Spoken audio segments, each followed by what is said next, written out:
ඉතින් ඔබ ඇස් දෙකම දැක්කනම් කොහොමද ඇඬුවේ කියලා පැහැදිලි කරන්නකෝ සෝමදත්ත.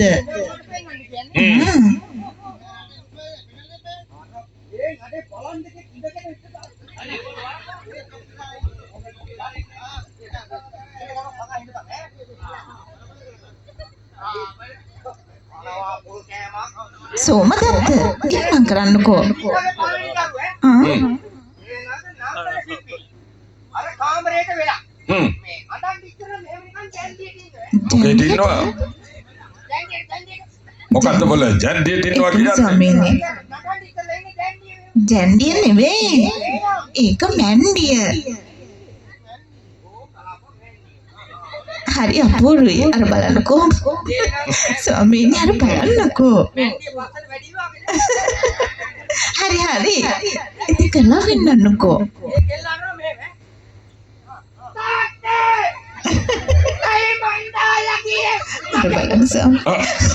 මොකද බල කොන්ද කඩාගන්න හදන්නේ? ඒ මොකද උනේ?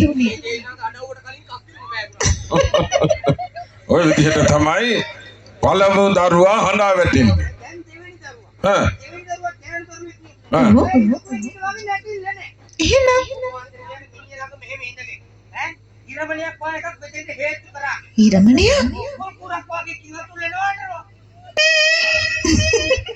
ඒක හිරමනේ නෙවෙයි සෝමදත්ත. ඒකට කියන්නේ වයලින් එක කියලා.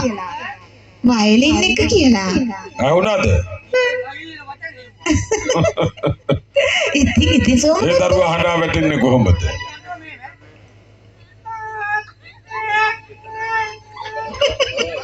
ස්වාමීනි හරි අපූර්වයි. ඒ මොකද ටාන්ටින් ටෝන් කියන්නේ? ඉතින් අනිල්ල නවතුණා. තුන්වෙනි දරුවා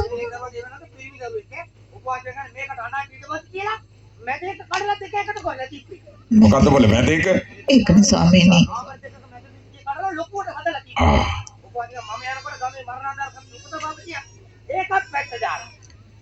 ඉතින් ඒ මොකද?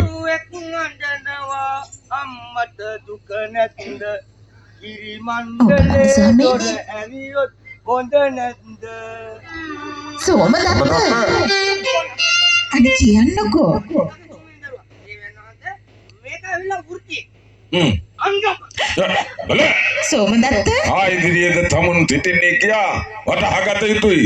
අංගම්පර කටන් දෙන්නේ හ්ම් කියන්නේ මේ දුක සිංහාසනේ පස්සට ගමුද? අල්කලාව ඉන්නෝනේ. තුන්වෙනි දරුවා අර අංගම්පර කටන් දෙන්නේ. ඔව් සෝමදත්ත ඒ කාන්දරා මේව. මොකද බල ඕනේ? සෝමදත්ත පරිස්සමට. පිටු කුඹා කට්ට කැවුනා. ඒකනේ පරිස්සම් වෙන්න කිව්වේ.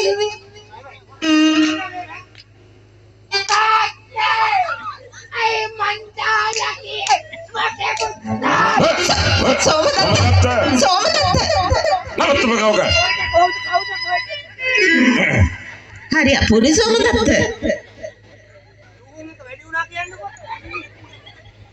ඊළඟට ඉන්නෝනේ හතරවෙනි දරුවා. හතරවෙනි දරුවා. ආලේ පොඩි එකා. කිසි කලබලයක් නැහැ. ඒ මොකද? ඒ කාන්දන් උළුවක් ළඟ. ඒ මොකද? ඒ කතරක් ආව. මොකද්ද බල උළු වස්සගාව හඬා වැටෙන රැකියාව? ඒ කඩේ වෙනවත ගම්මානේ නගරේට. නගරෙන් ගම්මානේට. මිනිසුන් ප්‍රවාහන කරන අත්ත කරද්ද මුදල් එකතු කරන එක. උළුවක්ක් නෑ නේ. ඔයාගෙන එන්න.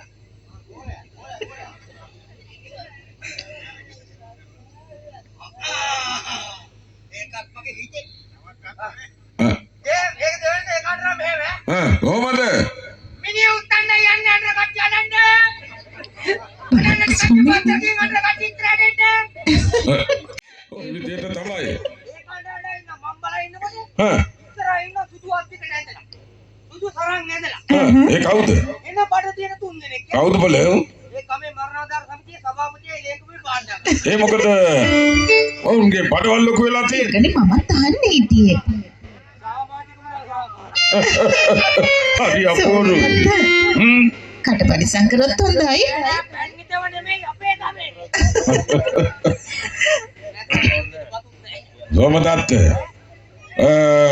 නුඹ දන්නවා මේ කුසිනානුවර මම පාලනය කරන්නේ ජනවර්ගී කොටස් ගණනාවකට බෙදලා වෙන් කරලා. එහෙමයි අපජෝ. මා විශ්වාසයේ තබනවා නුඹගේ මුතුන් මිත්තන්ගේ කාලේ සිට මේ කුසිනානුවරට සේවය කළා. මා විශ්වාස කරනවා නුඹ මේ ජනවර්ගී කොටස් හතර නිසි ආකාරව හරි ආකාරව පිළිවෙලට කියන්න හැකි වෙයි කියලා. මා කැමති මේ ජනවර්ගී කොටස් හතර කුමක්ද කියලා නුඹෙන් දැන ගැනීමට. මන් දන්නවා. ප්‍රකාශ කළ හැකි. රම්‍ය සුබ. අබල බොරු මොකද්ද තෝ කිව්වේ? ඒක නෙමෙයි. ඒක නෙවෙයි සෝමදත්ත. හරි මතකයි. මොකද්ද? ආනේ ජීපේ දෙයට කුලෙම. ස්වාමීනි හරි අපූර්වයි සෝමදත්ත. ඒක නෙමෙයි පිළිතුර. බල මන් නුඹට දැන ගැනීමට පළවෙනි එක ප්‍රකාශ කරන්නම්. බ්‍රාහ්මණ වංශය. බ්‍රාහ්මණ වංශය. වංශනම් හොඳයි දේවයන් වහන්සේ. ඒක බලන්නකෝ බයන්නට කරලා තියෙන දේ. මොකද්ද බල බයන්නට කරලා තියෙන්නේ? බයන්නේ සම්පූර්ණ මූලික මිනිස් අයිතිවාසිකම් මුල්ලගෙන කරලා. මොකද්ද බල ඒ කොහොමද? ඒකනේ. සාමාන්‍ය මිනිස්සුන්ට පිටිපස්සෙන් පෙන්දක් පාය එකක් දැම්මොත්. ඒවන්තර කොච්චර ලැජ්ජාවද? අර කදිමර තියෙන බයන්නට මොකද කරලා එකක් දැම්ම යට. සෝමදත්ත. මොනවද තෝ මේ කියන්නේ? හොඳ නෝන. බ්‍රාහ්මණ වංශය කියන්නේ කවුරුන්ටද? දේවයට කාටද? මන් ඔබට ප්‍රථම එක පැහැදිලි කිරීමක් කරන්න. බ්‍රාහ්මණ වංශය කියන්නේ අපි වගේ උතුම් රාජ කුමාරවරුන්ට අවවාද අනුශාසනා ලබා දෙන උදවියටයි. ඒ කියන්නේ අපි වාගේ. අපි වගේ බලන්න ස්වාමීනි. එයාලට බෙදලා වෙන් කරලා එක් ප්‍රාන්තයක් තිබෙනවා. එහෙමයි. දෙවෙනි එක කිය හැකි. දෙවෙනි එක බරබර අපනවා. මොනවා? ඒක ප්‍රාප් දේවයන්. තෝ මේ කිසි දෙයක් දන්නේ නැහැ වගේ. දෙවෙනි එක ශාස්ත්‍රීය වංශය. ආතාක්තියවන්. ශාස්ත්‍රීය වංශය ගැන පැහැදිලි කරනවා නම් ශාස්ත්‍රීය වංශය කියන්නේ අපි වගේ රාජ මහරජ කුමාරවරුන්ට තිබෙන ප්‍රත්‍යන්තයයි. උත්තරීතර වංශය. තුන්වෙනි එක තුන්වෙනි එක මොකද? ඒ ගැන දන්නේ නැහැ තෝ. දේවයන් මතකයක් නෑ. බයිසිකා වසර ගණනාවක් මේ කුසිනානුවරට සේවය කළා. හරි තුන්වෙනි එක තමයි වෛශ්‍රීය වංශය. ඒවට දන්නවා. ඒක දන්නව? දන්නවා? දැන් රාජමන්ත්‍රී දෙනකම තුන්වෙනි කියලා හිරේ දාලා. ඒ කවුද? අර අය යන කෑනු. මොනවා? බලන්න ස්වාමීනි. ඔය කාන්තිද? ඔබ අදගෙන මං අදගෙන ඉන්න කණගෙන දාලා. වෛශ්‍රීය කියන්නේ කාන්තාවන් නෙවෙයි බල. වෙල හෙල දාමෙන් ජීවත් වෙන උදවියට. ඒකත් හොඳ රස්සාවක් තමයි. හතරවෙනි එක ප්‍රකාශ කළ හැකි. හතරවෙනි එක. හතරවෙනි එක කියනද මේ හතර මොකද? ඒක දන්නේ නැහැ. කියනද මතක නෑ. සුද්‍ර වංශය. සූත්‍ර ජීවියෝ. ඇහැට පේන්නේ නැතිව. බල එහෙම එකක් නෙවෙයි. සුද්‍ර වංශය කියන්නේ අඩු කුලේ පහත් කුලේ නීච කුලේ රොඩි කුලේ ජීවත් වෙන උදවියටයි. ඔවුන්ට කිසිසේත්ම මේ ಭಾರತ මාතාවන්ගෙන් ජන්මයක් ලැබපු අපි වගේ රාජ කුමාරවරු ජීවත් වෙන ප්‍රත්‍යන්තය මොන හේතුවක් නිසාවත් පාද ස්පර්ශ කරන්න සපුරාම තහනම්. මොකද්ද බල? මොකද? රහේ නායක හම්බුණා.